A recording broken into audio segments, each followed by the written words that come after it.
ما دا پوډر د شوی دا پوډر چې دی سنت هم دی علاج هم دی دوا هم ده غذا هم ده شفا هم ده دا یو بهترین پوډر دی دا د زنان د پرم بهترین دی او د نارینه د پرم بهترین دی او دا پوډر ما د مختلفو بوټو څخه تیار شو دا ډیر بهترین غذا او سما تیار کړی دی او دا پوډر چې دی هغه د زنان د پرم نارینه د پرم او دا پوډر چې دی هغه مستقل علاج دی کچیر ستا پر اعصاب باندې بوجي کچیر ستا د بدن کمزوري کستا د بدن قوت طاقت دی هغه ختم او کستا د بدن غذا چې دا هغه مکمل نه کچیر ستا بدن چې دی هغه کمزوري کستا بدن چې دی هغه ود نه کوي او دا کوم د هر قسم مجموعي امراض د لپاره ډیر بهترین دي د زنانه امراض د لپاره بهترین دي د نارینه امراض د لپاره بهترین دي دی پوډر ډیر شایسته نوم دی د توي تلبینه چې دا سنت علاج دی بهترین علاج دی رسول الله احمد مجتبی صلی الله علیه وسلم دغه غذا چې دغه استعمالول دا پوډر رسول الله صلی الله علیه وسلم استعمالوي حضرت عائشه رضی الله تعالی عنها فرمایي وای رسول الله صلی الله علیه وسلم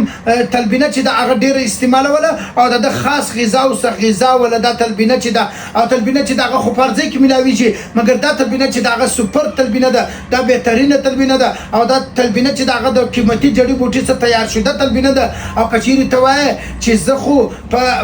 لیریم کته د پاکستان پر کونج کې وته ته ملاوي شي کته د بیرون ممالک پر کونج کې وته د کوریر په ذریعہ چې دا هغه ملاوي شي او دا علمي پاکستاني جامع ډربل سنټر کې تاسو د پر اساس خادم تاسو ورور تاسو دوست تاسو مالک ډاکټر حکیم مولانا مبلا منیب تاسو د پر خپل لاس باندې بهترین تلبینه چې دا سپر تلبینه ارزه ملاوي شي مګر دا سپر تلبینه ده دا د بدن پروتین فولاد پوتاشیم وټامین چې دی هغه پرکی او په دا تلبینه کې چې دی سالم مثال سال پنجاب سره پیدا کړي قرار اجماعي دا قیمتي غذاوي هم به کې استعمال شوی دي او دا په دې تلبینه کې چې دی بادام پستا اخروت چارمغز او دا غره مختلف قسم غذاوي استعمال شوی دي دا ترلاسه کولای شي او استعمالولای شي